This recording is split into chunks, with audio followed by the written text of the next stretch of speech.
नमस्कार. आज बऱ्याच दिवसांनी स्मरण विस्मरणच्या या भागामध्ये मी चंद्रशेखर टिळक आपल्या सगळ्यांचं मनापासून स्वागत करतो. आजचं पुस्तक आहे बाप लेकी. मौज प्रकाशनाने 2004 साली सगळ्यात पहिल्यांदा प्रकाशित केलेलं हे पुस्तक. त्याची पहिली आवृत्ती 15 जून 2004 ला आली आणि त्याची चौथी आवृत्ती 15 जून 2006 ला आली.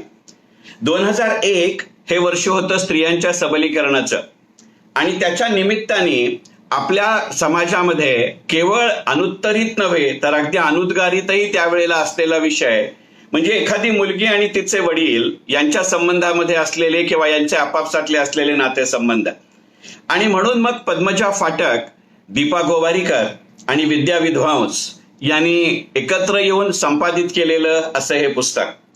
याच्यामध्ये जवळजवळ 20 मुलींनी आपल्या वडिलांविषयी आणि त्यांच्याशी असलेल्या आपल्या संबंधांविषयी लिहिलंय. अगदी वेगवेगळ्या पिढीतली ती मंडळी आहेत. पार तात्या केळकरांचे साहित्य सम्राट तात्यासाहेब केळकर किंवा नची केळकर आणि त्यांची मुलगी डॉक्टर कमलाबाई देशपांडे या नात्याचा आढावा त्यांची नात नची केळकरांची नात असलेल्या विद्या बाळांनी घेतलाय. हेच या पुस्तकातलं पहिलं प्रकरण आहे आणि तिथपासनं प्रिया तेंडुलकर, विजय तेंडुलकर, रझिया पटेल अशा अनेक गोष्टी त्याच्यामध्ये येतात. दुर्गाबाई भागवतांनी आणि त्यांचे वडील यांच्याविषयी त्याच्या संबंधात लेख येतात. आणि म्हणून आज हा विषय घेतला आणि या पुस्तकाचं नाव आहे बाप लेकी. आणि मी मगाशी म्हटलं तसं पद्मजा फाटक, दीपा गोवारीकर आणि विद्या विद्वांस या तिघींनी एकत्र येऊन सिक्कांनी संपादित केलेलं असं मौज प्रकाशनाचं हे चांगलं गलेलठ्ठ पुस्तक. जवळजवळ 420-418 पानांचं हे पुस्तक आणि त्यावेळेलाही त्याची 350 रुपयाची घसघशीत किंमत. परंतु हे पुस्तक एकदा वाचायला हातात घेतलं की पटकन जाणवणारी पहिली गोष्ट अशी आहे की हे ललित लेखन नाही किंवा हे केवळ ललित लेखन नाही. ललित लेखन आणि सामाजिक आणि समाजशास्त्रीय अभ्यास यांचं मिश्रण. मी संयोग हा शब्द मुद्दामून नाही वापरला. आपल्याला सगळ्यांना माहितीये की मिश्रण म्हणजे मिक्सचर आणि संयुग म्हणजे कंपाऊंड. म्हणजे अगदी खरं सांगायचं म्हणजे पहा, आपण कौतुकाने नुकताच पावसाळा होऊन गेलाय. आता यंदाच्या वर्षी करोनामुळे ते शक्य नव्हतं, पण पावसाच्या दिवसात गाडीवरती उभं राहून आपण एखादं शेगडीवरती भाजलेलं मक्याचं कणीस खावं आणि मग त्या मक्याच्या कणसाला लिंबू लावून तेल, तिखट, मीठ असं लावलेलं असतं आणि हे खाताना एखाद्या घासाला त्यातल्या मक्याच्या कणसापेक्षा सुद्धा याचाच घास यावा किंवा आवळ्याचे किंवा कैरीचे तुकडे करून त्याच्यावरती जर आपण तिखट, मीठ, मसाला लावून खाल्लं तर कदाचित एखाद्या घासाला मसाल्याचा तुकडा जास्त लागावा, वास जास्त लागावा, चव जास्त लागावी. असं जे काही असतं ना ते मिश्रण. आणि हे सगळं जेव्हा एकजीव होतं ते म्हणजे संयोग. हे पुस्तक असं एकजीव होत नाही. याचं कारण असं की एकीकडे आपण जे प्रकरण वाचत असू, मग ते मी मगाशी म्हटलं तसं की 20 मुलींनी आपल्या वडिलांविषयी आणि त्यांच्या वडिलांशी असलेल्या संबंधांविषयी याच्यात वर्णन केलंय. आणि जसं मुलींनी आपली मनोगतं मांडली आहेत तशी काही वडिलांचीही मनोगतं मागवली होती. मुलींकडच्या बाजूनी लिहिणारी अशी 20 मनोगतं या पुस्तकामध्ये आहेत आणि वडिलांच्या बाजूनी मुलींविषयी आणि त्यांच्या संबंधांविषयी लिहिणारी अशी 10 मनोगतं आहेत. याचं संपादन करत असताना किंवा ह्याचे प्रकाशक म्हणून श्रीपू भागवतांनी याच्यावरती एक प्रतिक्रिया दिली आहे आणि ती फार मोठी बोलकी आहे. श्रीपू भागवत असं म्हणाले की बापांची निवेदनं मुलींच्या निवेदनाच्या तुलनेत कमी मिळावीत हे मोठं सांकेतिक आहे आणि ही गोष्टही फार मोठी अर्थपूर्ण आहे. केवळ त्या एवढीच निवेदनं कमी मिळाली तसं नाही, पण बापांनी लिहिलेल्या पण लेकींविषयी लिहिलेल्या कविताही कमी आहेत. खरं सांगायचं म्हणजे मराठी साहित्यात श्रीपू भागवत म्हणतात की खरं सांगायचं म्हणजे मराठी साहित्यातही वडिलांनी मुलावरती लिहिलेल्याही कविता कमी आहेत. त्यामुळे मुलींवरती असलेल्या कविता किंवा आत्मगत निवेदनं कमी असतील ही गोष्ट वेगळी. आणि अशा सगळ्या दृष्टिकोनातनं आपण ते प्रकरण वाचत असताना कदाचित माझ्या वयाचा दोष असेल, पण 2004 साली जेव्हा हे सगळ्यात पहिल्यांदा पुस्तक वाचलं तेव्हाही आणि आजही हे परत पुस्तक वाचत असताना मला असं वाटतं की प्रत्येक प्रकरणामध्ये केवळ ती मुलगी किंवा ते वडील आपल्या वडिलांविषयी किंवा आपल्या मुलीविषयी अनुक्रमानं कसं लिहितायत, काय लिहितायत याच्या बरोबरीने नकळत आपल्या मनामध्ये आपल्या जीवनातले, आपल्या वैयक्तिक आयुष्यातले अनुभव हे एकमेकांच्या पुढे येत राहतात. आणि आज हे पुस्तक पटकन आठवायचं आणि त्यामुळे इतक्या दिवसाच्या गॅप नंतर, कालखंडानंतर पुन्हा एकदा बापलेकी हे पुस्तक घ्यायचं खरं कारण म्हणजे आज दुपारी बातम्या ऐकत होतो आणि मग त्या बातम्यांमध्ये वेगवेगळ्या ठिकाणी लागलेल्या आगी आणि आलेली नैसर्गिक संकट याच्या बातम्या एका पाठोपाठ एक दाखवत होते. म्हणजे करोना एकीकडे आहेच, त्याच्या बरोबरीने हे वर्ष येत होतं किंवा या घटना आणि या बातम्या येत होत्या आणि सहज मनामध्ये आलं की 2021 हे वर्ष केवळ करोनाचं वर्ष, 2020 हे वर्ष केवळ करोनाचं वर्ष म्हणून इतिहासामध्ये नोंदलं जाईल असं नाही, तर करोनाच्या बरोबरीने इतकी वेगवेगळ्या प्रकारची मग पूर असेल, वादळ असेल, आगी असतील या आणि त्याही जगभरामध्ये अशा असलेल्या गोष्टींसाठी सुद्धा नोंदलं जाईल की काय याचा विचार करावा लागेल. आणि हे जेव्हा मनामध्ये आलं तेव्हा या पुस्तकातला पद्मजा फाटक यांचा जो लेख आहे, पद्मजा फाटकने मुसबाबा म्हणून त्यांच्या वडिलांविषयी लिहिलेला लेख आहे या पुस्तकामध्ये. या पुस्तकातला आशय, आकार, अभिव्यक्ती या सगळ्याच दृष्टीने प्रचंड मोठा आणि माझा प्रचंड आवडता लेख म्हणजे हा मुसबाबा. आणि ते मुसबाबाच्या ह्या लेखामध्ये पद्मजा फाटकांनी त्यांच्या वडिलांविषयी एक वाक्य लिहिलंय. त्यांच्या वडिलांना एखाद्या अनंत अडचणी एकाच वेळेला आल्या की ते गमतीने घरातल्या लोकांना सांगायचे की काय सांगू, आत्ताची घटी म्हणजे आफत अनलिमिटेड, आफत अँड संकट अनलिमिटेड किंवा आफत अँड कंपनी अनलिमिटेड असं ते म्हणायचे. हे बातम्या ऐकत असताना मला या वाक्याची फार आठवण होत होती आणि म्हणून मला राहवलं नाही आणि म्हणून आज बापलेकी या पुस्तकांसंबंधात स्मरण विस्मरणच्या निमित्ताने आपल्या समोर माझे विचार मांडण्याचा मी प्रयत्न करतोय. हे करण्याचं कारणही फार वेगवेगळं आहे. या पुस्तकामध्ये हे कॅच पुस्तक घेत असताना सहज असं मनामध्ये आलं, सकाळी हे मनामध्ये आलं आणि त्याच्या बातम्या ऐकल्यानंतर आणि त्याच्यानंतर सहज एकदा आपल्या समोर फेसबुक लाईव्हच्या माध्यमातून यायच्या आधी गेल्या 3-4 तासामध्ये हे पुस्तक चालत होतं. याच्या आधी बरेच वेळेला हे पुस्तक वाचलं जरूर गेलंय, पण आता हे करत असताना त्याच्यामधल्या एक वेगळा संदर्भ आज मला असा जाणवला. या पुस्तकामध्ये जसं मी मगाशी म्हटलं की पद्मजा फाटक यांचं पुस्तक मी ज्या वेळेला नंतरच्या काळात 2004 नंतर हे पुस्तक वाचलं, अगदी आज सुद्धा सहज चालतानाही जर सगळ्यात पहिला लेख पद्मजा फाटकांचा मुसबाबा हा घेतला गेला असेल तर त्याच्या पाठोपाठ अरुणा ढेरे आणि प्रिया तेंडुलकर यांनी आपले वडील डॉक्टर राची ढेरे आणि विजय तेंडुलकर यांच्याविषयी लिहिलेले लेख वाचले जातात. आणि ज्या काही मोजक्या वडिलांची प्रतिनिवेदनं किंवा प्रतिक्रिया या अभिप्राय या पुस्तकामध्ये आहेत त्याच्यामध्ये विजय तेंडुलकरांचाही लेख आहे. तर विजय तेंडुलकर प्रिया तेंडुलकरांकडे कसं बघतात याचाही उल्लेख या पुस्तकामध्ये आहे. आणि हे जेव्हा मी लेख वाचतो ना तेव्हा या पुस्तकामध्येही त्याचा अत्यंत पुसटसा किंवा ओझरता असा संदर्भ जरूर आहे. परंतु राची ढेरेंचं एक वाक्य मला मनापासून आठवतं. राची ढेरे त्यांच्या पुस्तकामध्ये एका ठिकाणी असं म्हणतात की स्वतःसाठी एक जमीन तयार करण्याची शक्यता आणि आवश्यकता सदैव स्वतःला वाटत राहणं म्हणजे आयुष्य. मला असं वाटतं की या बापलेकीच्या निमित्तानं सध्याच्या काळामध्ये या करोनानंतर आपण अनेक वेळेला आता स्वतःच्या इंट्रॉस्पेक्शनच्या मूडमध्ये असताना आपल्या आयुष्यामध्ये हे आपल्याला जमलं का की राची ढेरे म्हणतात तसं स्वतःसाठी एक जमीन तयार करण्याची शक्यता आणि आवश्यकता, दोन्ही शब्द लक्षात घ्या, शक्यता आणि आवश्यकता वाटत राहणं म्हणजे आयुष्य. असं आपलं आयुष्य आपण जगलो का? असं जगायचं असतं हे आपण आपल्या मुलांना सांगू शकलो का?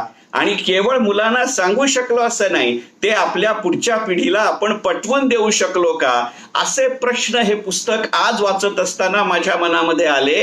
हेही एक कारण आज हे पुस्तक घेण्याचं. याचं कारण असं की वेगवेगळ्या टप्प्यावरती वेगवेगळे संदर्भ, वेगवेगळे अर्थ आपल्याला जाणवत राहतील अशा आशयाचं हे पुस्तक आहे. असं असण्याचं एक कारण कदाचित असं असू शकेल की साधारणपणे अशा पद्धतीचे जेव्हा सर्व्हे केले जातात, अशा पद्धतीचे जेव्हा अहवाल तयार केले जातात त्यावेळेला त्याच्यामध्ये एक सुसूत्रता यावी आणि वेगवेगळ्या विषयांची चर्चा करत असताना त्याच्यामध्ये एक ज्याला आपण कॉमन कट ऑफ म्हणतो अशा पद्धतीचा पाया तयार व्हावा, एक समान पाया तयार व्हावा असा प्रयत्न करण्याच्या दृष्टिकोनातनं एक संपादक मंडळी आपल्या प्रकाशकांच्या दृष्टिकोनातनं किंवा आयोजकांच्या दृष्टिकोनातनं किंवा चर्चेतनं एक विशिष्ट पद्धतीचा प्रश्नसंच किंवा प्रश्नावली तयार करतात आणि मग ती त्या संबंधित लोकांना पाठवून त्या प्रश्नांची उत्तरं अशा स्वरूपामध्ये त्यांच्या प्रतिक्रिया किंवा अभिप्राय हे मागवले जातात. पण हे पुस्तक तशा आशयाचं नाहीये. पद्मजा फाटकांनी ह्या पुस्तकाच्या निर्मितीची प्रक्रिया अगदी सगळ्यात पहिल्यांदा या पुस्तकाच्या सुरुवातीला दिली आहे. त्याला प्रस्तावना किंवा मनोगत असं म्हणता येणार नाही, म्हणून मी जाणीवपूर्वक प्रक्रिया हा शब्द वापरलाय. आणि त्याच्यामध्ये एक मुद्दा पद्मजाताई फाटक वारंवार स्पष्ट करत राहतात, आणि तो हा आहे की आम्ही कोणालाही प्रश्नावली पाठवली नव्हती. आम्ही नेमकं काय करू इच्छितो हे आम्हाला जेवढं स्पष्ट होतं तेवढं आम्ही कळवत गेलो. आणि त्याच्या पुढचं वाक्य फार महत्वाचं आहे. ते म्हणल्या, खरं सांगायचं म्हणजे ते लिहिताना आम्ही जेवढ्या स्पष्ट नव्हतो तेवढे जसजशी या मंडळींच्या प्रतिक्रिया, अभिप्राय, लेख यायला लागले तसतसं या पुस्तकात आम्हाला काय हवंय हे आम्हाला स्पष्ट होत गेलं. आणि त्यामुळे एका अर्थी आत्मशोध, आत्माविष्कार आणि आत्मविश्लेषण, मी शब्द पुन्हा वापरतो, आत्मशोध, आत्मविष्कार आणि आत्मविश्लेषण या तिघांचं असलेलं मिश्रण म्हणजे हे पुस्तक आहे. मला वाटतं या आत्ताच्या लॉकडाऊनच्या काळामध्ये आपल्याला सगळ्यांना, मग आपण कोणत्याही वयोगटातले असो, आपण कोणत्याही वृत्तीगटातले असो, आपल्याला या तीनही गोष्टी करण्याची संधी दिलेली आहे. आणि असं असताना अशा पद्धतीचा आत्मशोध, आत्मविष्कार आणि आत्मविश्लेषण करत असतानाच मगाशी ज्या राची ढेऱ्यांचं मी वाक्य म्हटलं, त्या राची ढेऱ्यांचं ते वाक्य की प्रत्येकाला स्वतःची जमीन निर्माण करण्याची शक्यता आणि आवश्यकता पटवत राहणं म्हणजे आयुष्य, अशा पद्धतीचा विचार करायला हे पुस्तक भाग पडतं नाही भाग पाडतं. म्हणून आजचं पुस्तक बापलेकी. या बापलेकी या पुस्तकातलं आणि आजचं हे पुस्तक किंवा आज या पुस्तकाची चर्चा करण्याचं दुसरं एक कारण, अलीकडच्या काळामध्ये विलिनिली आपण ह्या इलेक्ट्रॉनिक मीडिया आणि सोशल मीडियावरती फार अवलंबून राहतोय. अगदी आपल्या व्हॉट्सअप ग्रुपवरती सुद्धा आपल्या असं लक्षात असेल की आपले जे काही ग्रुप असतील त्याच्यावरती दिवसभरात अनेक पोस्ट येत असतात. आणि त्या प्रत्येक पोस्टवर मग त्या विषयातलं तुम्हाला आणि मला कळत असू दे किंवा नसू दे, रिॲक्ट होणं हा आपला जन्मसिद्ध हक्क आहे. आणि आपण ते केलं नाही तर कदाचित आपल्याला त्या ग्रुपमधनं काढतील की काय असं वाटत राहतं. आणि आपण जेव्हा वेगवेगळ्या टीव्ही चॅनल्सवरती पाहतो त्यावेळेला अनेक जणांची, तो चॅनल म्हणजे तो पॅनलिस्ट, मग विषय कुठचाही असो, याची आता आपल्याला इतकी सवय झाली आहे. असं करत असताना मला राहून असं सारखं वाटतं की खरोखरच या लोकांचा या विषयावरती इतका सगळा अभ्यास आणि तोही इतका ताबडतोब असेल का. आणि हे आज वाटण्याचं कारण असं की या पुस्तकातलं जे पहिलंच प्रकरण आहे ते साहित्य सम्राट नची केळकर उर्फ तात्यासाहेब केळकर आणि त्यांची मुलगी डॉक्टर कमलाताई देशपांडे यांच्या विषयीचं आहे. आणि हे प्रकरण लिहिलंय विद्याताई बाळांनी, कारण विद्याताई बाळांचे आजोबा म्हणजे साहित्य सम्राट नची केळकर आणि विद्याताई बाळांच्या आत्या म्हणजे डॉक्टर कमलाताई देशपांडे. आपल्याला सगळ्यांना माहिती आहे की त्या काळामधल्या स्त्री शिक्षणाच्या कॉलेजच्या पहिल्या प्राचार्या म्हणून डॉक्टर कमलाताई देशपांडेंची नोंद केली जाते. आणि त्या पुस्तकामध्ये आपले आजोबा आणि आपली आत्या यांच्यामधले नातेसंबंध, यांच्यामधले भावबंध उलगडताना आणि लिहिताना विद्याताई बाळांसारखी एक सक्षम आणि संवेदनशील लेखिका असं म्हणते की माझ्या आजोबांनी माझ्या आत्याला असं सांगितलं होतं, माझ्या आत्याला ह्या त्यांच्या वेगवेगळ्या पद्धतीनं त्या काळातली शिक्षणशास्त्रातली PhD असलेल्या डॉक्टर कमलाताई देशपांडे आहेत. आणि पूर्णपणाने अगदी वेळ प्रसंगी नची केळकरांपेक्षा सुद्धा वेगळी भूमिका घ्यायची हिंमत दाखवणाऱ्या अशा त्या आहेत. याचं वर्णन करताना विद्याताई बाळांनी असं म्हटलंय की आमचे तात्या म्हणजे तात्यासाहेब केळकर हे पक्के व्यवहारी आणि हिशोबी अशा दृष्टिकोनांचे, तर आमची अक्का म्हणजे आत्या ही पूर्णपणाने ध्येयवादी आणि कल्पनारम्य. आणि त्यामुळे त्यांना ज्या वेळेला व्याख्यानाची निमंत्रणं येत असत ती त्या सगळी स्वीकारत असत. आणि त्यावरनं एकदा साधारणपणे तात्यासाहेब केळकर आपणहून कधी कशावरती मत देत नसत असा विद्याताईंनी त्या लेखामध्ये दिलेला संदर्भ आहे. पण अशा वेळेला एकदा तात्यासाहेबांनी कमलाताई देशपांड्यांना असं सांगितलं की आपल्या प्रत्येक सभेचं आमंत्रण घेऊन बोलण्यापेक्षा आपल्या स्वतःच्या एखाद्या विषयाचा व्यासंग ठेवावा आणि प्रसंग विशेषी स्वतःच्या सोयीप्रमाणे त्या विषयावर व्याख्यान द्यायला सांगितलं तरच द्यावं. पण प्रथम 5 वर्ष नियम कर की मी जाहीर भाषण करणार नाही. आज जी वेगवेगळ्या विषयांवरती, मग ती आत्ताच्या काळाला सुसंगत असेल नसेल हा विषय वेगळा, पण ज्या पद्धतीची चर्चा आपण आपल्या वैयक्तिक आयुष्यामध्ये किंवा सोशल मीडियामध्ये किंवा इलेक्ट्रॉनिक मीडियामध्ये किंवा प्रिंट मीडियामध्ये करतोय, त्यावेळेला मला तात्यासाहेबांचं हे वाक्य फार पटतं की ते वाक्य मी पुन्हा सांगतो. विद्याताई बाळ त्या प्रकरणामध्ये किंवा त्या चॅप्टरमध्ये असं म्हणतात की तात्यासाहेबांनी एका पत्रामध्ये कमलाताई देशपांड्यांना असं कळवलं की कमलाबाई देशपांडे यांना असं कळवलं की प्रत्येक सभेचं आमंत्रण घेऊन त्यात बोलण्यापेक्षा आपल्या स्वतःच्या एखाद्या विषयाचा व्यासंग करून प्रसंग विशेषी स्वतःच्या सोयीप्रमाणे आणि त्या विषयावर कोणी बोलायला बोलावलं तरच आपण आपलं जाहीर भाषण करावं. आता भाषणाच्या ऐवजी पाहिजे तर आपण मतप्रदर्शन असं म्हणूया, कारण करोना नंतरच्या काळात आपल्याला ज्या जाहीर सभांची, ज्या जाहीर व्याख्यानांची सवय होती इतके वर्ष, त्या खरोखरच केव्हा सुरू होतील याचा विचार करावा लागेल. आणि अशा वेळेला तात्यासाहेबांचं हे वाक्य लक्षात ठेवलं तर मला वाटतं फार मोठी कन्स्ट्रक्टिव्ह आणि फार सकारात्मक अशी चर्चा आपण आपल्या वैयक्तिक आणि सामाजिक आयुष्यात करायला लागू का, अशाही अर्थी वेगळ्या अर्थानं बाप आणि लेकी असा शब्दप्रयोग केला जातो. मग असाच जर काळाच्या संदर्भावरती, काळाच्या निकषांवरती, काळाच्या कसोट्यांवरती पूर्णपणे एका बाजूला जर तात्यासाहेब केळकर आणि कमलाबाई देशपांडेंचं हे नातेबंध, भावबंध आपल्या मनामध्ये येत असतील, तर याच पुस्तकातलं जे दुसरं प्रकरण आहे जे प्रतिभाताई रानड्यांनी लिहिलंय आणि ते आहे दुर्गाबाई भागवत आणि त्यांचे वडील यांच्याविषयी.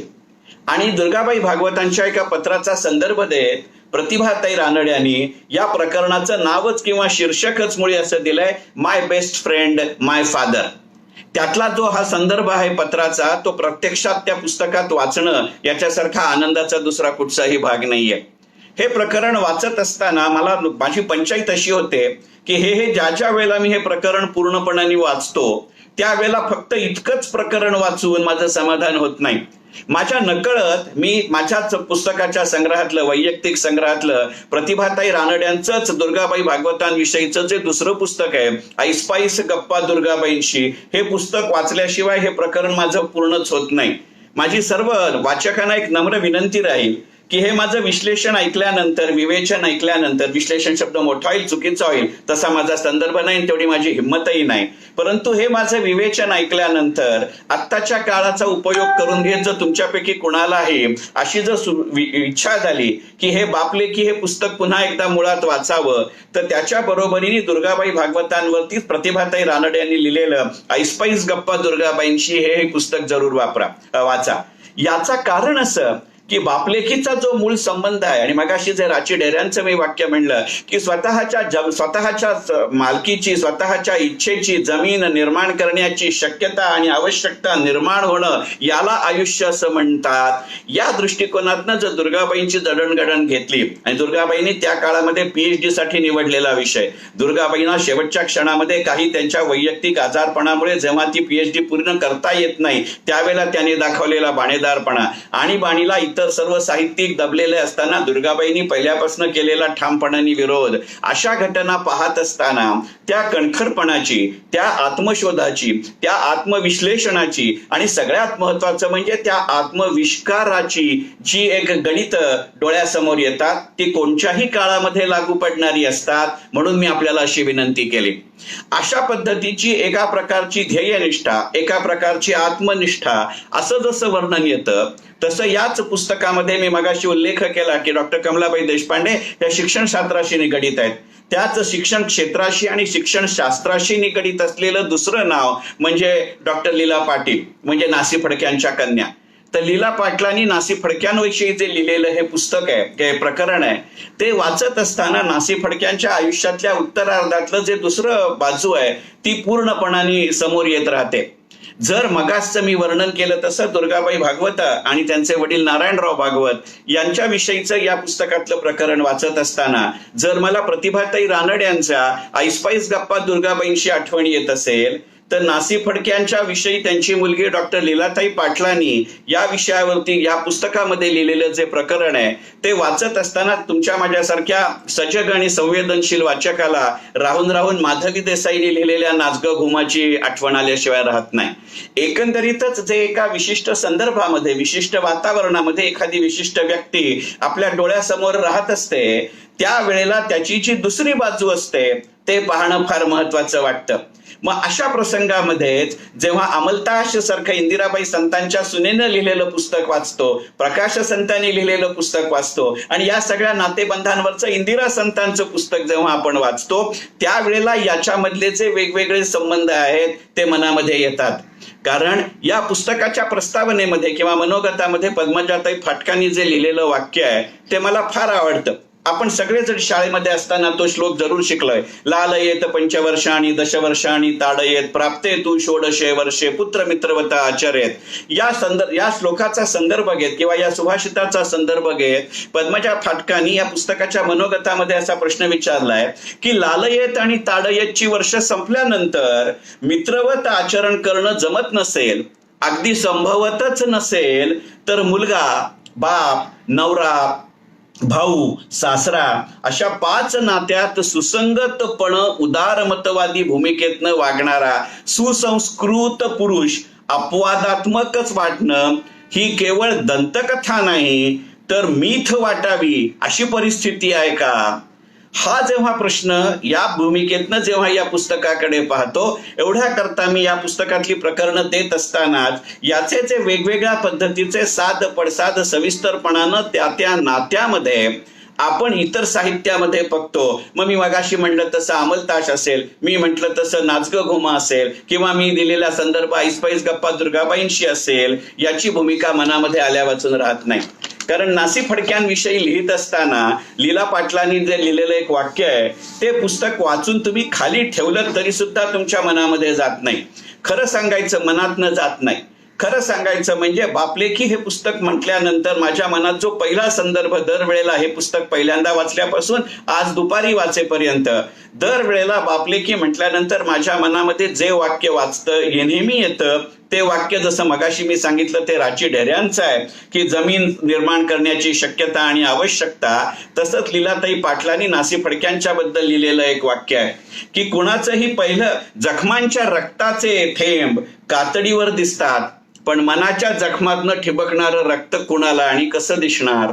मला वाटतं या नात्यामधले जे, म्हणून मी मगासचा प्रश्न म्हटला की काही प्रश्न आपल्या समाजामध्ये असे असतात आणि ते भावावस्थेशी अवलंबून आहेत, ते वृत्तीवस्थेशी अवलंबून आहेत, ते आर्थिक अवस्थेशी अवलंबून असतीलच असं नाही.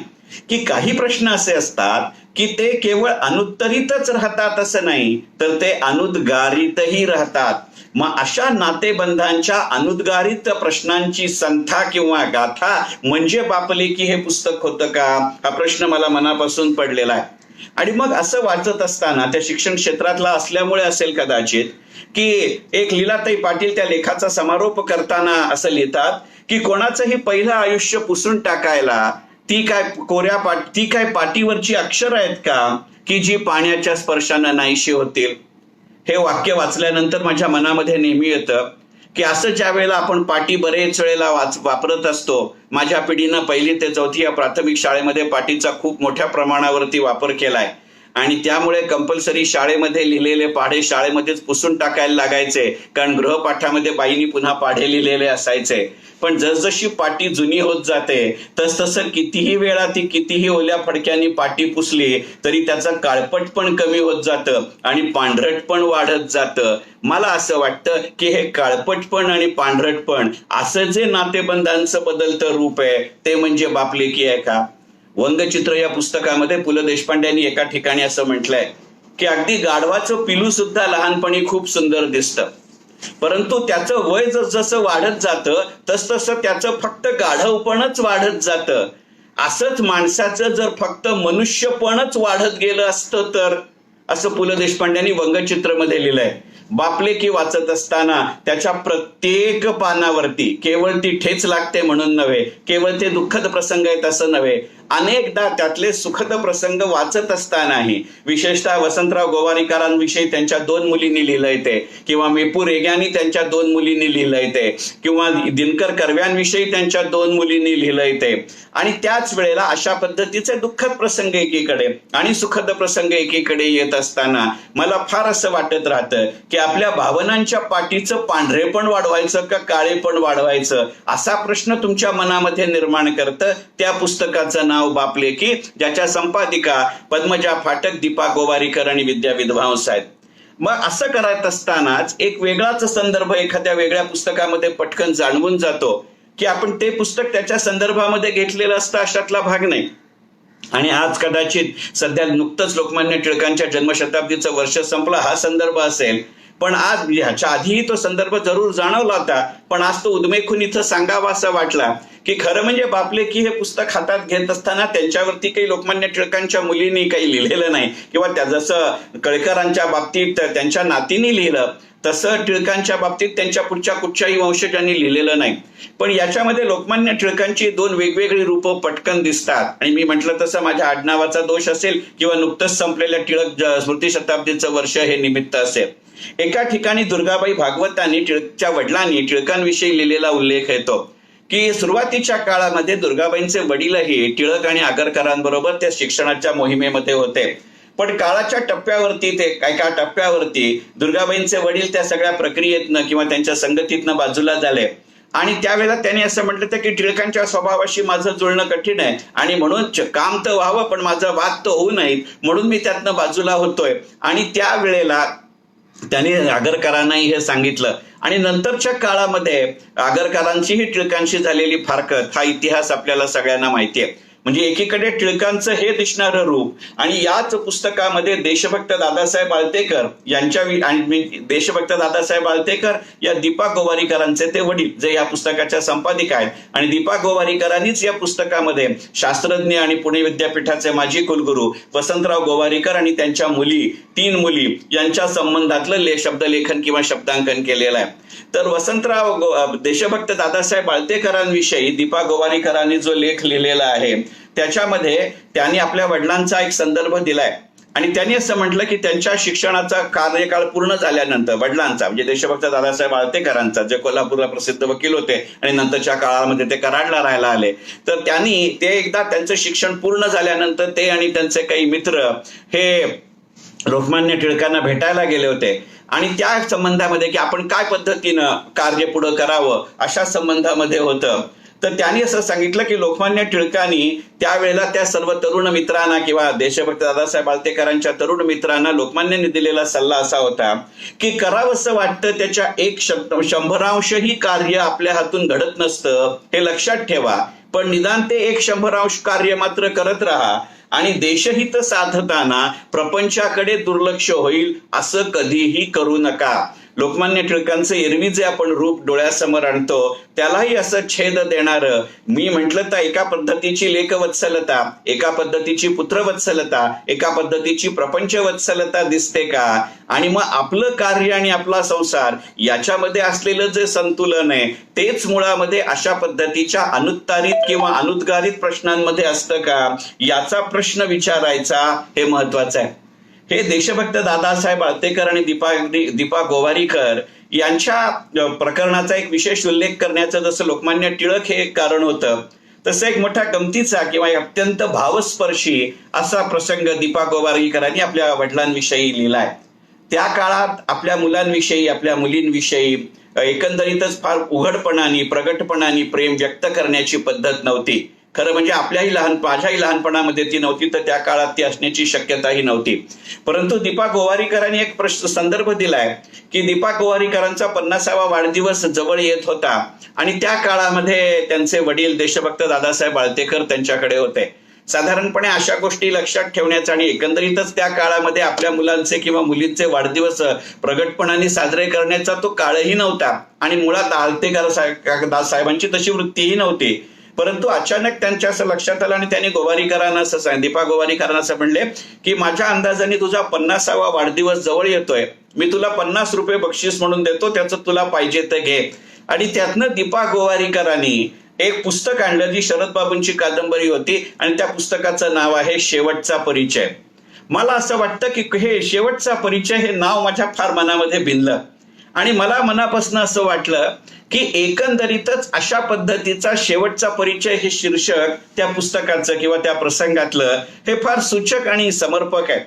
कारण आपली पिढी किंवा मुलींची पिढी, माझ्या पिढीतल्या मुली त्यांच्या वडिलांच्या पिढीकडे जेव्हा पाहतात, ते जर आज मी मागे वळून पाहत असेल तर मला स्वतःला असं वाटतं की हे जे गणित आहे ना हे एकंदरीतच शेवटचा परिचय अशा स्वरूपाचा असतो. आणि तो परिचय केवळ त्या पिढीचा असतो असा नाही, तो परिचय आपण आपल्याला काय पद्धतीनं करून घेतो अशा पद्धतीचा असतो. कारण शेवटी आपण आपल्याकडे कसं बघतो, मगाशी जर मी म्हटलं तसं आत्मशोध, आत्माविष्कार आणि आत्मोद्गार याच्यात तुलनेमध्ये जायचं असेल तर मी मगाशी म्हटलं त्या पद्मजा फाटकांच्या मुसबाबा या प्रकरणाची मला आठवण येते. कारण शेवटी आपण त्याच प्रसंगाकडे कसं बघतो याच्यावरती अवलंबून आहे. ते मुसबाबा या प्रकरणामध्ये या पुस्तकातल्या पद्मजा फाटकांनी एक कविता दिली, ती मला फार आवडली आणि त्याचा या आत्ताच्या मुद्द्याशी संबंध आहे. पद्मजा फाटक त्या पुस्तकामध्ये असं म्हणतात, When I gave food to hungry children, I was called a saint. When I gave a food to hungry children, I was called a saint. When I asked why they are hungry, I was called a communist. म्हणजे कृती तीच आहे, पण मी कृती करतो तेव्हा मला एक लेबल मिळतं, परंतु मी जेव्हा त्याची कारणमीमांसा विचारतो त्यावेळेला मात्र मला भलतंच काहीतरी म्हटलं जातं. मी कोणत्याही राजकीय पक्षाची डावं उजवं करण्याचा, आता डाव्यांचा उल्लेख कम्युनिस्ट म्हणून आला, अशा अर्थी मला डावं उजवं करण्याचा असा तर हेतू नाहीच, पण कोणत्याही अर्थाने डावं उजवं करण्याचा हेतू नाही. पण आता ज्या आपल्या आजूबाजूला घटना घडतायत त्याच्यावरूनही मला ही कविता पटकन समर्पक वाटली की when I gave a food to the hungry children I was called a saint, but when I asked why they are hungry I was called a communist. मला असं वाटतं की आज माझ्यासाठी नुकतीच पार केल्यानंतर माझ्यातले आई वडील किंवा मी एक कोणाचा तरी मुलगा असणं ही भूमिका फार मोठ्या प्रमाणावरती आता जवळजवळ संपत आलेली आहे किंवा संपलेली आहे. परंतु माझी ही मुलं किंवा माझी पुढची पिढी, आपल्या प्रत्येकाच्या घरातली पुढची पिढी, तीही आता खरं म्हणजे त्यांच्या त्यांच्या मुलांची पालक झालेली आहे. आणि मग अशा वेळेला अशा पद्धतीचा विचार करणं हे मला फार महत्वाचं वाटतं. कारण त्याचं कारण असं आहे की पद्मजा फाटकांनी त्या मुसबाबा या प्रकरणामध्ये फार चांगलं एक वाक्य लिहिलंय आणि मला वाटतं बापलेकीच्या निमित्ताने असा प्रश्न आणि ही भूमिका आपण समजून घेऊ शकतो का.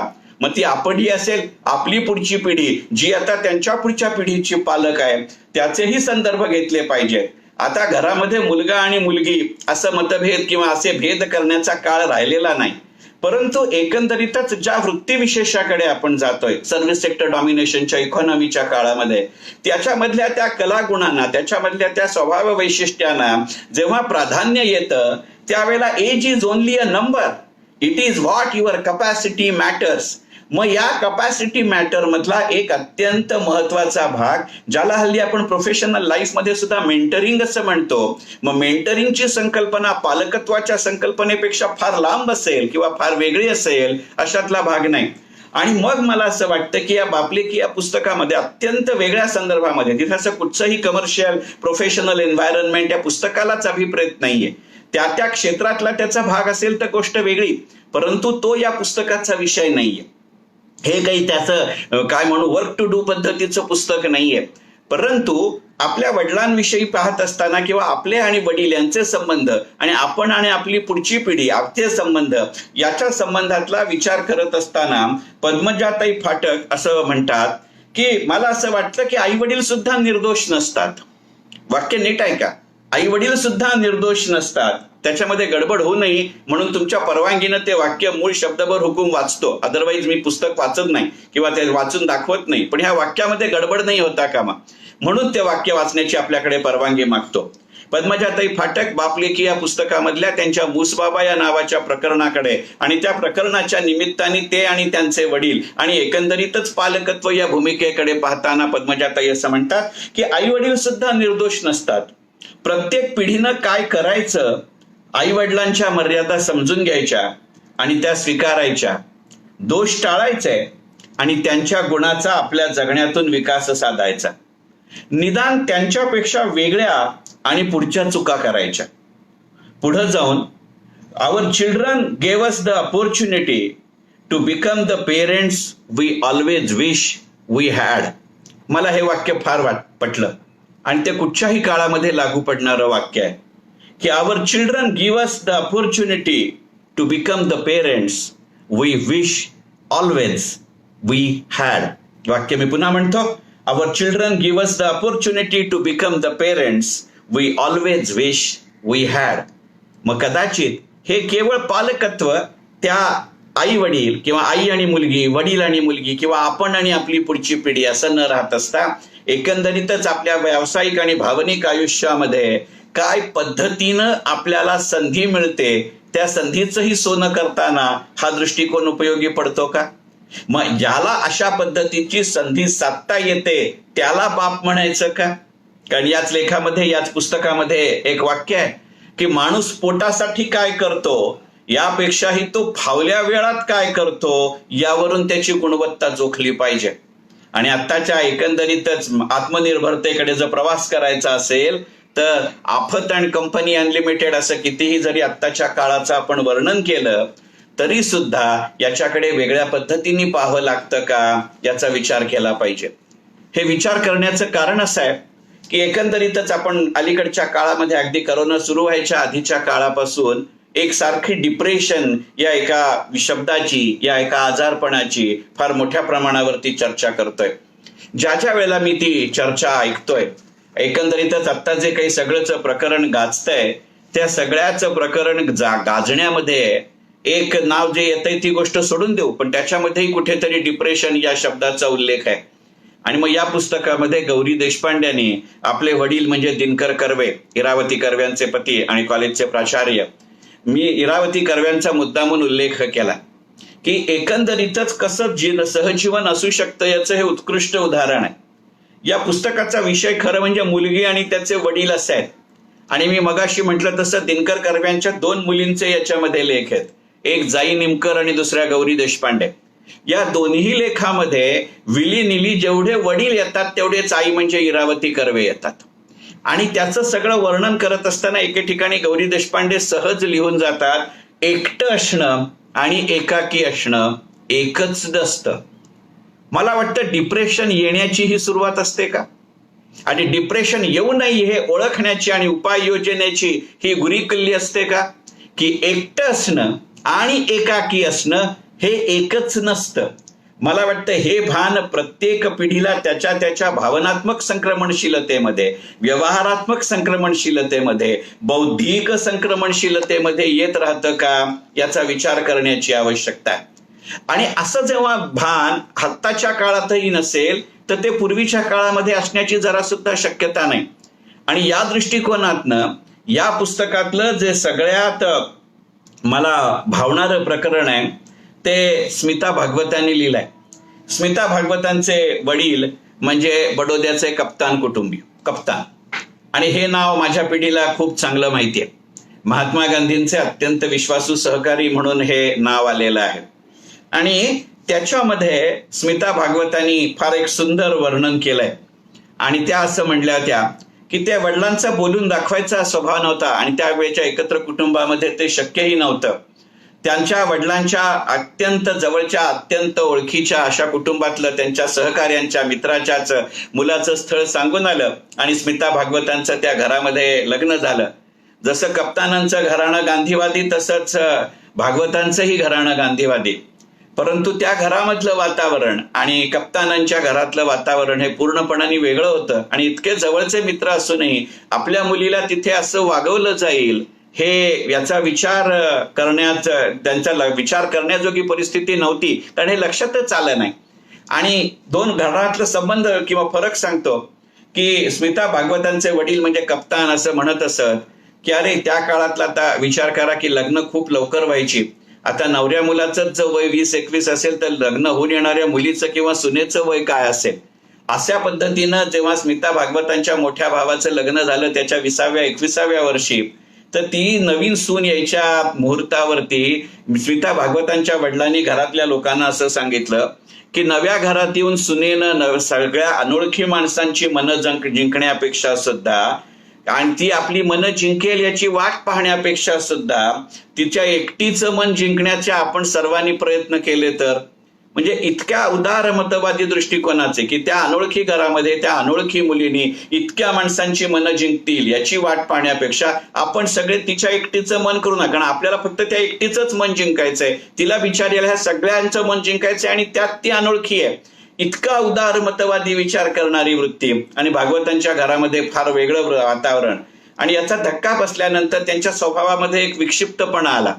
आणि तो विक्षिप्तपणा का आला असं स्मिता भागवतांना कळेना, म्हणून त्यांनी तिच्या आईकडे चौकशी केली, विचारणा केली. तर स्मिता भागवतांच्या आईनी त्यांना असं सांगितलं, हे त्या काळातलं उत्तर आहे. आणि आत्ताच्या सायको अनालिसिसच्या जमान्यामध्ये, आत्ताच्या आत्मशोधाच्या जमान्यामध्ये, आत्ताच्या आत्मविष्काराच्या जमान्यामध्ये, आत्ताच्या आत्मविश्लेषणाच्या जमान्यामध्ये, आत्ताच्या डिप्रेशनची चर्चा करण्याच्या जमान्यामध्ये, डिप्रेशनवरती औषध म्हणून ड्रगचा उपयोग करणाऱ्या माणसांच्या जमान्यामध्ये, हे कितपत स्तुत्य आहे कितपत अनुकरणीय हा विषय वेगळा, परंतु त्याची चर्चा आहे. अशा वेळेला त्यांनी दिलेलं जे वर्णन आहे ते मला फार वाटलं.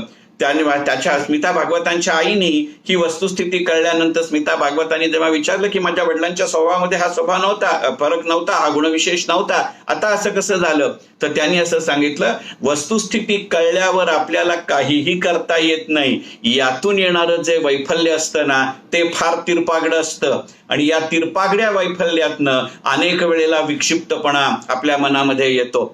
मग मी मगाशी जसं म्हटलं तसं त्या वाक्याची सांगड याच्याशी घालता येते का? आणि मग या पार्श्वभूमीवरती स्वतःसाठी एक जमीन निर्माण करण्याची शक्यता आणि आवश्यकता वाटत राहिली पाहिजे. आणि हे वाटत राहणं म्हणजे आयुष्य असतं. हे राची ढेर यांचं वाक्य, हे या बापलेकी या पुस्तकाचं संदर्भ किंवा गणित आहे का, याचा विचार मनापासून केला पाहिजे. आणि मग अशी जेव्हा सगळी चर्चा करत असतो तेव्हा या पुस्तकामध्ये जे अगदी अपवादात्मक प्रसंग आहेत किंवा प्रकरण आहेत की ज्याच्यामध्ये मुलींनी आपल्या वडिलांविषयी लिहिलंय आणि तितक्याच प्रांजळपणाने वडिलांनी मुलींविषयीच्या भावबंधांविषयी लिहिलंय. हे याच्यामध्ये अशी दोनच प्रकरण आहेत. मी मगाशी म्हणलं तसं मेपुरेगे यांच्याविषयी त्यांच्या 2 मुलींनी लिहिलंय आणि मेपुरेग्यांनीही आपल्या 2 मुलींशी असलेले संबंध या दृष्टिकोनातनं लिहिलंय. आणि तसंच प्रिया तेंडुलकरांनीही विजय तेंडुलकरांशी असलेले संबंध अशा भूमिकेतनं लिहिलंय आणि विजय तेंडुलकरांनीही प्रिया तेंडुलकरांशी असलेले संबंध अशा दृष्टिकोनातून लिहिलंय. आणि अशा वेळेला ही जी परिस्थिती असते त्यावेळेला विजय तेंडुलकरांनी आपल्या मुलीला दिलेला सल्ला मला इथे फार महत्वाचा वाटतो. आणि विजय तेंडुलकरांनी दिलेला सल्ला हा असा आहे की तू करणाऱ्यातली हो, बोलणाऱ्यातली होऊ नकोस. मला वाटतं बापलेकी किंवा एकंदरीतच कुठच्याही नातेबंधामध्ये अशा पद्धतीची उद्युक्तता असणारं हे गणित आहे. आत्ता हे मी उदाहरण स्मिता भागवतांनी कप्तानने आपल्या वडिलांविषयी लिहिलेल्या प्रकरणामध्ये लिहिलंय. आणि त्याच्यामध्ये स्मिता भागवतांनी एक असं म्हटलंय की जन्मदात्याच्या आभाळापेक्षा मुलांचं आभाळ विस्तीर्ण असणं किंवा विस्तीर्ण असावं यासाठी जो केला झालेली प्रक्रिया आणि प्रसंग आहेत त्याला पालकत्व म्हणतात का? आणि हे जेव्हा मी वाक्य वाचतो या पुस्तकामध्ये तितके वेळा जसं मी मगाशी म्हटलं की मला दुर्गाबाई आणि त्यांचे वडील यांच्याविषयीचं प्रकरण हे या पुस्तकामध्ये वाचत असताना मला मोकळेपणाने मी म्हटलं तसं की प्रतिभाताई रानड्यांच्या ऐसपाईस दुर्गाबाई यांची पुस्तकाची आठवण होते. किंवा दुसरं एक प्रकरण वाचत असताना माधवी देसाईंच्या नाचगं घुमाची आठवण होते किंवा पु ल देशपांड्यांच्या वंगचित्रची आठवण होते. तसं जेव्हा जेव्हा मी स्मिता भागवतांचं हे पुस्तक वाचतो किंवा हे प्रकरण किंवा लेखन वाचत असतो अशा वेळेला मला यशवंत पाठकांचा अंगणा एवढा आभाळची आठवण होते. की पालकत्व कसं असतं असं सांगताना यशवंत पाठकांनी तिथे म्हटलंय त्यांच्या प्रस्तावनेमध्ये मनोगतामध्ये की आपल्या मनाच्या अंगणामध्ये आभाळाची बीजं रोवतात त्याला पालकत्व म्हणतात. आणि मग त्या पालकत्वाची संकल्पना देताना यशवंतरावांनी त्या पुस्तकामध्ये फक्त आपल्या आई वडिलांचा उल्लेख केला अशातला भाग नाही. आई वडिलांच्या निमित्ताने सोनोपंत दांडेकरांसारखी जी फार मोठी माणसं लहानपणापासून यशवंतराव पाठकांच्या सहवासामध्ये आली किंवा यशवंतराव पाठकांना ज्यांचा सहवास लाभला त्याच्या दृष्टिकोनातनं ते म्हणले माझ्या घरामध्ये ती येत होती म्हणून त्यांनी अंगणातलं आभाळ असं म्हटलंय. पण ही खरं सांगायचं म्हणजे आभाळाचं अंगण करणारी ही माणसं होती. मला स्वतःला असं वाटतं हे पुस्तक सतत वाचत असताना की बाप लेकीमध्ये जरी मुलीचा संदर्भ अपेक्षित असला कारण ते स्त्री सबलीकरणाच्या वर्षाच्या निमित्ताने आलेलं हे गणित आहे. अशा प्रसंगामध्ये ते लेकीमध्ये लेखही तितकेच बसतात. आणि म्हणून ज्या अंगणात आभाळ आणतात पण आभाळाचं अंगण करण्याची जी क्षमता देतात त्याला अंगलेख म्हणतात का किंवा त्याला पालकत्व म्हणतात का असा प्रश्न जे निर्माण करतं त्या प्रश्नाचं उत्तर देणारं पुस्तक म्हणजे पद्मजा फाटक, दीपा गोवारीकर आणि विद्या विद्वांस यांनी संपादित केलेलं आणि मौज प्रकाशनातर्फे श्रीपू भागवतांच्या काटेकोर नजरेखाली तयार झालेलं आणि 15 जून 2004 ला पहिली आवृत्ती प्रसिद्ध झालेलं जवळजवळ 418 पानांचं खणखणीत पुस्तक म्हणजे बापलेकी. आणि आज हे पुस्तक घ्यायचं किंवा विचारार्थ घेण्याचं एक आणखीन कारण असं की या पुस्तकामध्ये मी मगाशी म्हटलं तसं जसं प्रिया तेंडुलकरांनी विजय तेंडुलकरांविषयी लिहिलंय तसं विजय तेंडुलकरांनी एक वडील म्हणून आपलं जे मनोगत लिहिलंय त्या मनोगतामध्ये एक वाक्य खूप छान आहे. आणि हे 2004 साली लिहिलेल्या पुस्तकामध्ये जरी आलेला असेल एक साहजिक त्याच्या थोडा आधी किंवा त्याच्या जवळपास लिहिलेला असेल. आपण महिना आणि तारखेमध्ये गेलो नाही तरी विषय जरी अगदी वर्षभर गेलं तरी 2004चं हे पुस्तक आहे. आज आपण 2020 साली याची का चर्चा करायची. तर त्या लेखामध्ये विजय तेंडुलकरांनी एक वाक्य लिहिलंय आणि ते वाक्य खरं सांगायचं म्हणजे आज बापलेकी हे पुस्तक घ्यायचं कारण आहे. आफत अँड कंपनी अनलिमिटेड हे तर आहेच, पण हे वाक्य विजय तेंडुलकर असं लिहितात की हे सगळं का लिहायचं. तर एकंदरीतच हा जमानाच आत्ममग्नांचा आहे, प्रशंसा विकत घेणाऱ्याचाही आहे. आणि मग अशा वेळेला मेंटरिंगच्या पालकत्वाच्या मग त्या स्वतःला वेगवेगळ्या पद्धतीने करत गेलेल्या कन्सेप्टचा अशाही अर्थाचं पालकत्व असतं, अशाही अर्थाचं मेंटरिंग असतं. आणि म्हणून मी मगासपासून जो वारंवार ज्या वाक्याचा उल्लेख केला त्या राची ढेऱ्यांच्या वाक्याचा पुन्हा इथे उल्लेख करतो आणि आजच्या विवेचनाच्या समारोपाकडे जातो की हे बापलेकी हे पुस्तक तुम्ही बाप म्हणून वाचा, तुम्ही लेकी म्हणून वाचा, तुम्ही लेक म्हणून वाचा, तुम्ही प्रोफेशनल मॅनेजर म्हणून वाचा. मला स्वतःला असं सतत वाटत राहतं की राची ढेऱ्यांचं ते वाक्य तुमच्या मनावरती बिंबवण्याचं काम हे कार्य करत असतं. आणि ह्या पुस्तकातलं जे ते वाक्य आहे की स्वतःसाठी एक जमीन तयार करण्याची शक्यता आणि आवश्यकता वाटत राहणं याचं नाव आयुष्य असं जर असेल तर बापलेकीमध्ये लेक कोण आणि बाप कोण हे नात्यापेक्षा सुद्धा भावावरती वृत्तीवरती अवलंबून राहतं, वयावरती राहत नाही. आणि हे सांगत राहणं कारण नाहीतरी आपण असं म्हटलंच जातं की वयाच्या एका विशिष्ट टप्प्यापर्यंत लेकीचा बाप हा वडील असतो, आयुष्याच्या एका टप्प्यानंतर लेक वडिलांची आई आणि माय आणि बाप असं दोन्ही होत असते. मग हे जे गिव्ह अँड टेक आहे हा जो एक कंटिन्युअस इव्होल्युशनचा भाग आहे. कारण खरं सांगायचं म्हणजे काय वडील असणं असेल किंवा पुढची पिढी असणं असेल ही आपल्या मनाची अवस्था आहे आणि मग त्याची शक्यता आणि आवश्यकता वारंवार तपासत राहणारं पुस्तक म्हणजे बापलेकी. मला आशा आहे की आज अनेक दिवसांच्या खंडानंतर मी पुन्हा एकदा स्मरण विस्मरणचा हा नवीन भाग घेऊन आपल्याकडे आलो. हा माझं संपूर्ण विवेचन येण्यासाठी किंवा हे संपूर्ण विवेचन माझ्या फेसबुक पेजवरती तर राहीलच, कदाचित आज संध्याकाळी किंवा उद्या सकाळपर्यंत हे माझ्या युट्यूब चॅनलवरतीही येईल. तुम्ही जरूर हे विवेचन ऐका. तुम्हाला पटलं तर तुमच्या अनेक संबंधितांकडे तुम्हाला जिथे योग्य वाटेल त्यांच्यापर्यंत पोहोचवा. तुमचे अत्यंत मोकळेपणाने अभिप्राय किंवा प्रतिक्रिया इथेही आणि माझ्या युट्यूब चॅनलवरतीही द्या. तुम्हाला जर असं वाटत असेल की एखाद्या विशिष्ट पुस्तकाची चर्चा किंवा विवेचन मी करावं जरूर मोकळेपणाने ते सांगा. मी माझ्या परीनं यथाशक्ती यथामिती आणि शक्य तितक्या लवकर अशा पद्धतीचं हे विवेचन करण्याचा प्रयत्न करीन. येणाऱ्या काळामध्ये इतका कालखंड 2 प्रसंगांमध्ये किंवा 2 भागांमध्ये न ठेवता दर आठवड्याला किमान एक पुस्तक अशा क्रमाने आपल्या समोर घेऊन येण्याचा विचार आहे. त्याचा तारीख आणि वार ठरवून मी जरूर आपल्याला आधी कळवत जाईन. माझ्या आजपर्यंतच्या स्मरण विस्मरणच्या या भागांना जसा तुम्ही अत्यंत चांगला प्रतिसाद दिलात आणि जशा मोकळेपणाने तुमचे अभिप्राय आणि प्रतिक्रिया नोंदवलेत, मी म्हटलं तसं फेसबुक पेजवरतीही आणि माझ्या युट्यूब चॅनलवरतीही तसंच तुम्ही जरूर माझा अभिप्राय प्रतिक्रिया कळवत राहा. त्यामुळेच आणि त्याच्या जोरावरतीच जे बदल करणं मला शक्य आहे ते जरूर मी करेन.